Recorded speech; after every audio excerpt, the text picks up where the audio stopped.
Hello guys, it is April 9th, 2017. It is Palm Sunday. We are bringing you extensive coverage on the research that we have done on Syria. And so we want to take you to a girl from Syria, or young lady. Yeah, and she's going to talk about Donald Trump's strike and the history of things that are going down right there in there. So from your perspective, what you're seeing there with this false narrative. Last time in 2013, I actually told Alex Jones that this false flag attack would result not in an invasion of Syria, but basically disarmament. This was before Putin even said anything about disarmament. And the reason I know that is because I know that the US would never invade a nation that they know possesses chemical weapons or any sort of weapon of mass destruction. And they had to remove those weapons in order to enter the Syrian sphere. And that is exactly what I said would happen, that a few years down the line, they would come back and claim that Syria didn't, in fact, get rid of its chemical weapons, and they would use that as a casus belli to invade. And we've seen that happen with Iraq. It's exactly the same thing. In 1991, Iraq got rid of its chemical weapons. In 2003, in spite of the OPCW saying that Iraq no longer has chemical weapons, the Iraq war still happened, and we end up with ISIS, we end up with terrorism around the world, we end up with chaos, and we end up on the brink of World War III. Well, that's the Organization for the Prohibition of Chemical Weapons. This is a organization that is tasked by the Security Council of the UN to go around and examine whether or not these people had these weapons. And as this happened, the response from the Russian spokesman, Zakharova, said it is crucial to call upon an OPCW fact-finding mission in charge of investigating the use of chemical weapons in Syria to collect evidence of the incident after the following condition. Composition of the fact-finding mission will be submitted to the UN Security Council for approval. It will be balanced in terms of geographical representation. So if we're going to go to war, if we're going to set the area on fire, if we're going to escalate this, can't we at least have a reasonable investigation and hope that there are going to be people from both sides taking a look at this and presenting forensic evidence before we just run off half-cocked and start shooting the world up? Well, wait a minute, David. Turkey has done 3 autopsies on some of the victims, and they say sarin gas was used by Assad. So I'm sure Turkey is completely non-biased here, and they went in and they did autopsies here on 3 of the people killed. So let's just go ahead and take Erdogan. I'm sure these were not the chemical weapons that passed through Turkey via Saudi Arabia. Do you want to comment on that Syrian girl? I mean, the responses that I've seen from that is that if it's weaponized, that they would need to have full hazmat materials, or they would die from that if it's fully weaponized, as you would expect a state to be using. So, I completely agree with you. If it was sarin, it would have been homemade. Everyone has seen the photos and the videos of the white helmets using their bare hands. Sarin can be absorbed through the skin, and it will kill you. Weaponized sarin will kill thousands. The Tokyo sarin attack resulted in 12 dead, but 4,000 injuries, and that was homemade sarin alone. If it was weaponized sarin, we would be looking at a completely different scenario. Obviously, it's very interesting that Turkey would come out and say that it is in fact sarin, because we've seen the narrative shift so many different times. At first they said it was sarin, then they said it was chlorine. They can't quite decide on a narrative, because if they say it's sarin, people then say, well, Syria got rid of its sarin, so how could it be Syrian sarin? So then it comes back to the fact that there have been multiple reports that the rebels have chemical weapons, that they have sarin, that Hillary Clinton brought Libya's chemical weapons to the Syrian rebels. This is the Seymour Hersh article, and in fact, the United... She just said that Hillary Clinton brought Libya's sarin gas to Syria. There is one person that is more upset about Donald Trump's bombing Syria. And you want to know why she's the most upset person in the world on this? Because this is Hillary Clinton. I wanted to bomb Syria! That was my job! I was setting it up! Me and B.O., we were setting it up, and I was gonna take Assad down, and this was gonna be my thing. and I was gonna do it. But at the same time, she actually is cheering and she's very excited openly. Right. Because there's companies that will benefit, and she's all about the change. Nations said that they suspected the attack that happened in 2013 was behind, what the rebels were behind. This was Carly Del Ponte. You can also look that up. So we have a lot of evidence that this is a false flag. In fact, more evidence than last time. Last time it was very well timed because the OPCW had arrived in Damascus the same exact day as the chemical attack happened. And that was because they were brought to Damascus by the Syrian government to investigate a chemical attack that was conducted by the rebels in Aleppo a month earlier. And now we have also, again, perfect timing. Trump says Assad is no longer a priority. The next day, 2 days later, you get this false flag attack, and suddenly Trump is changing his tune. That's right, because we have different advisors in place. I think that's one key line. That's her. I mean, this is a Syrian saying this, and so who am I going to believe? Right. Exactly. And Michael Flynn, he was one of the advisors that said that he believed possibly the rebel attack in 2013 was because was a false flag. And we're going to go into the fact that Michael Flynn has been the most radical, outspoken general against radical Islam. And so he is unhinged, as unhinged as Donald Trump is, and Donald Trump was filling himself around with a bunch of unhinged people. And I like unhinged people. You know why? Because they tell you what they're thinking, and they'll change their mind when they learn something different, and they have principle deep inside. I know that you want to bring the Flynn thing later, but it's worth, since she brought it up, it's worth bringing it up again. It's worth bringing it up right now. Here's the thing. Michael Flynn being taken out, how long has that been? Well over a month ago that he was taken out. So she just said that the timing of this is too perfect, and she's just talking about a couple of days before where they said the regime change with Assad is no longer important. But you guys have got to understand, and everybody just... We think because we see it on the news as breaking news that it wasn't completely planned out for months and months and months in advance. You guys need to understand that this thing that just happened... Susan Rice and Obama had to get Flynn out, so they were tapping his phone to find anything. And the only thing that they leaked was that he talked with the Russian ambassador, and nobody ever said what went down. Nobody ever said, what did he do that was illegal? Did he have to resign? Did Trump? I feel like they played Trump, and they like, okay, they knew that they could, they blackmail people right and left, and Flynn's resignation didn't admit to doing anything wrong. He spoke with the Russian ambassador, and this whole Russian connection. And the whole lying or not revealing all of the information. Listen, we can, to Vice President, we can rehash all of that all we want, but the point is, they took out Flynn well in advance, and then this happened. They knew that this was part of the plan the entire time because they had to force Trump to do something, and they never would have been able to do it if Steve Bannon had had more of an influence and Jared Kushner hadn't been pushing him out, and if they hadn't gotten rid of Undersecretary Flynn. to McMaster. Her name is Katie Matterson. She's getting demoted to be ambassador to Singapore. She was on the Security Council, and the word on the street They're cleaning out the Security Council. Word on the street is that she opposes this. And so I'm so sorry. I just had to bring that up now because you guys need to be able to follow us, where we're going, where's our minds, we're what trying are we to bringing weave to stuff. I know that it takes a long time. I know you guys might just play us in the background when you're doing dishes or something. And maybe that's one of the reasons he was removed.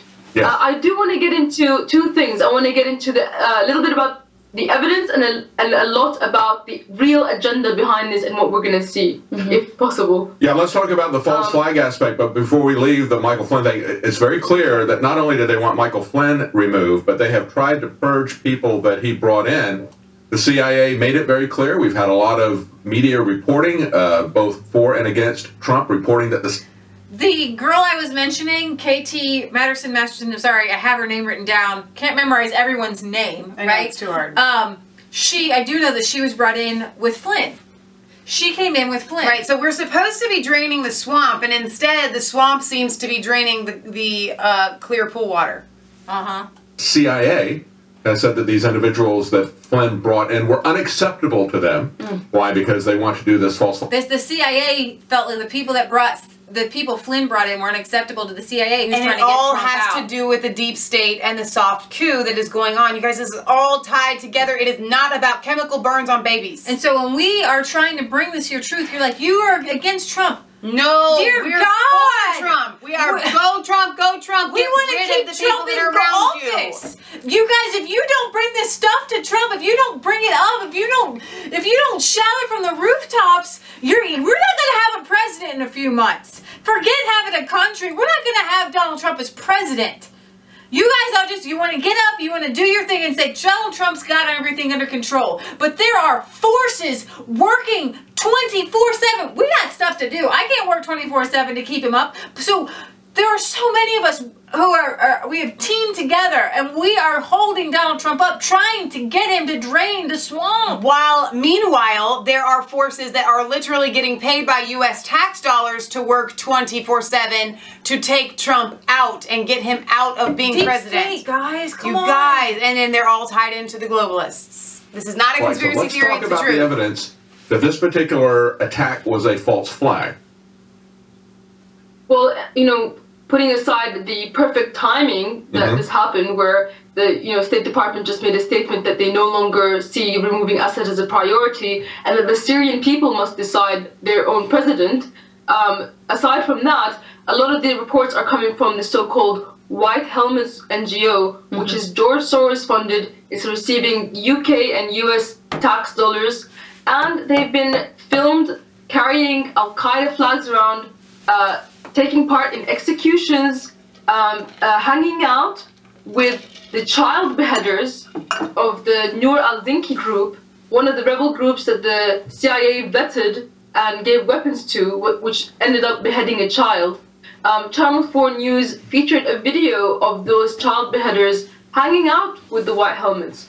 I, on one of my channels, Syrian Girl War, have a video of 2 White Helmet members torturing a Syrian soldier. Like, the White Helmets, as we now know very clearly, are the same individuals that are with Al-Qaeda. They just put on a white helmet and suddenly they're no longer Al-Qaeda. And prior to this attack, a week before, in a Christian town in Hama, near Hama, there were actually 250 people that were kidnapped.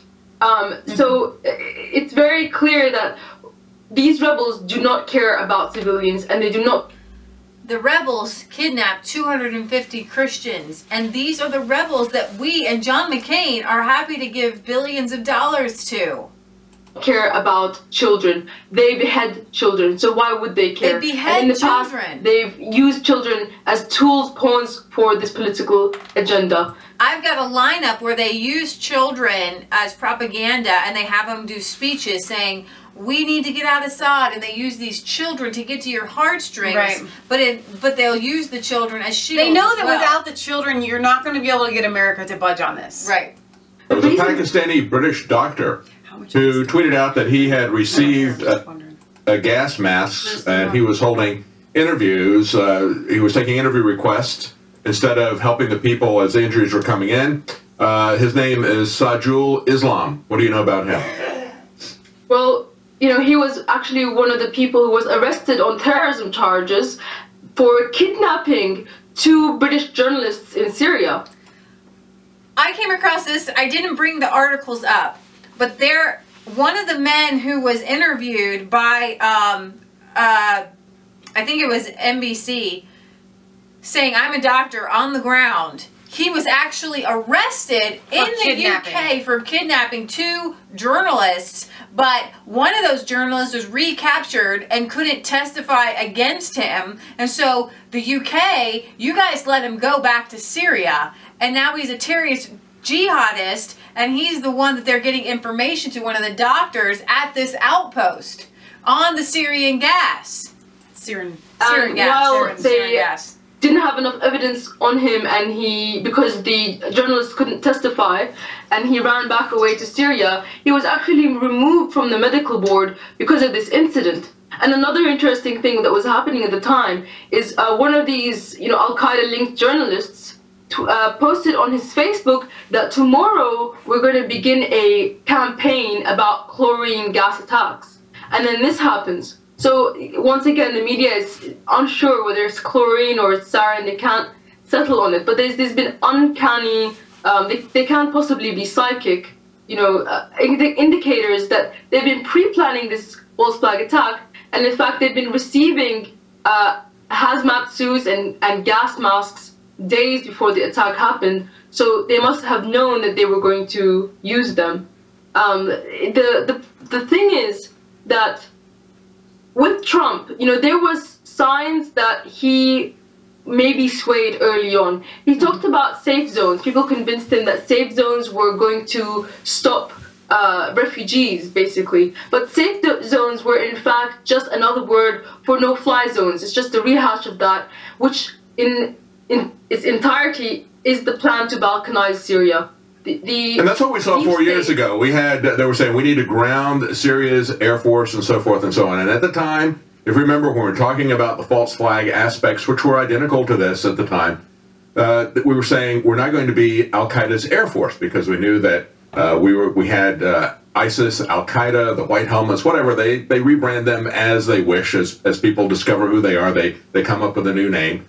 But we knew what was going on there. We had people like Flynn at the time telling us what was going on. It was eventually exposed what they had been trying to do, but they wanted us to essentially be their air force, and the purpose was regime change. And if we're concerned about the deaths that are happening there, and we should all be concerned about that. I mean, people really die. That's the issue. It's not that this is a fake incident there. People really died. They died horrific deaths. Let's start selling. Planning for the meeting happened before. And Jordan is a key player, because some are saying that the US wants to, the deep state, in fact, wants to invade through Jordan and balkanize Syria and divide it in that way.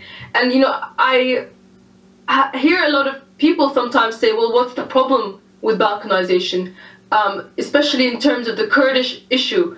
The Kurds have been receiving very, very positive media from all sides. You never hear anything bad about them. They're supposedly fighting ISIS in the north there, and they're hanging out with the US military. The real fact is, however, is that they've been ethnically cleansing the Christian population in the northeast of Syria and Iraq, because they are of the Assyrian ethnicity, and they do not want anyone in their region to be of an ethnicity other than Kurdish. The regions that they're trying to take is filled with oil and agricultural resources, but Kurds are not a majority in those areas. They only make up 40%, and so to become a majority, there's been basically continuous ethnic cleansing campaigns.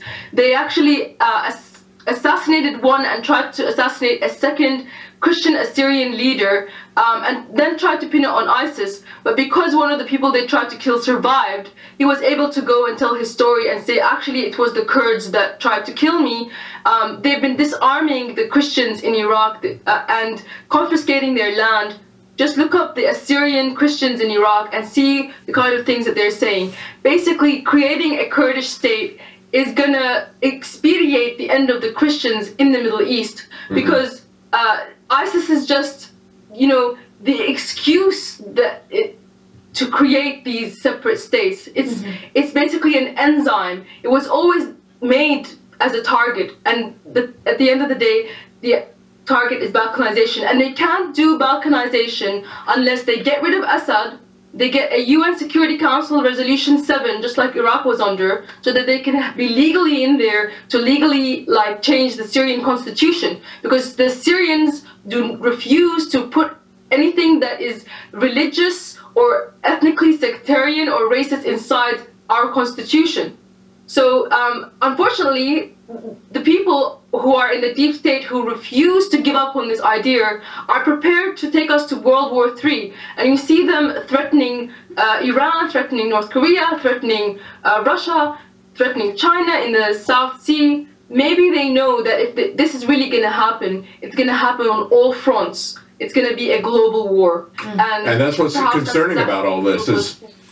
Okay, so I'm going to go ahead and stop that there. And again, try to make sure that I put this link in there because it's such a really intense article. And I would encourage you, I mean, if you guys listen to that girl and you didn't hear what we heard, she is incredibly well informed, very knowledgeable. She knows her stuff. Her name is Syrian Girl, and you can, I'm sure, just quick Google or YouTube search channel will find. It sounds like she's got several different channels.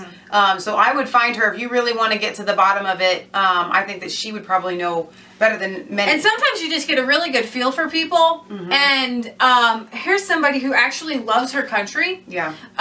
She wants a secular country in that she doesn't want an Islamic state. Right. And that's what they have right now in Syria. And guys, bad things happen every single day. In Chicago, there are hundreds of murders happening. And while our heart goes out, we can't fix everything. And the one thing Patriot Gallery wanted us to get across is that for everyone to be all up in arms about babies being gassed, but we have 50 million babies who are gassed and then torn apart limb from limb through abortion. And it just doesn't make sense for us. I mean, we have to take care of Americans first. Right now, if there is one baby gassed in a mother's womb tomorrow, all right, and torn limb from limb, a healthy baby at 3, 4, 5 months old, torn limb from limb in our very country, hundreds every day, maybe even thousands every day. Let's focus here. Make America great again. Let's end abortion. If you want to stop killing babies, right? And that's the point, though. It's not about the babies. Right. With this, there is so much more going on. Well, let's go to there then. Well, I have one little punchline. Okay. Everybody, a lot of people were saying, listen, this was Trump showing his strong arm to Russia, to Syria, and everything like that. And I'm going to tell you actually what happened during this, unfortunately, is the deep state and George Soros showed their strong arm. Look, we have influence over Trump. And that is what is very unfortunate. And I think that the more we speak out about it and the more we wake Trump up and kind of shake him up, we're not hopeless. You know what I mean? We really do believe that Trump can be awoken. He has fired his own brother before in the past, firing his own son-in-law. And now he's got to take Kushner out. Yeah. You guys, go away. We're going to bring the Kushner thing again. Preppy boy. Yeah, we're bringing that, next or in a couple of videos. All right. This is Leah Michelle signing off for Resistance Chicks, where it is not a conspiracy theory if Jared Kushner is running the White House at 36 years old in his little preppy pants. Yeah. Don't forget to like, comment, and subscribe to Mass Faith 3 and Resistance Chicks. Ring the bell for notifications if you want to see more videos just like these. And find us on Facebook and Twitter. We love you guys. God bless.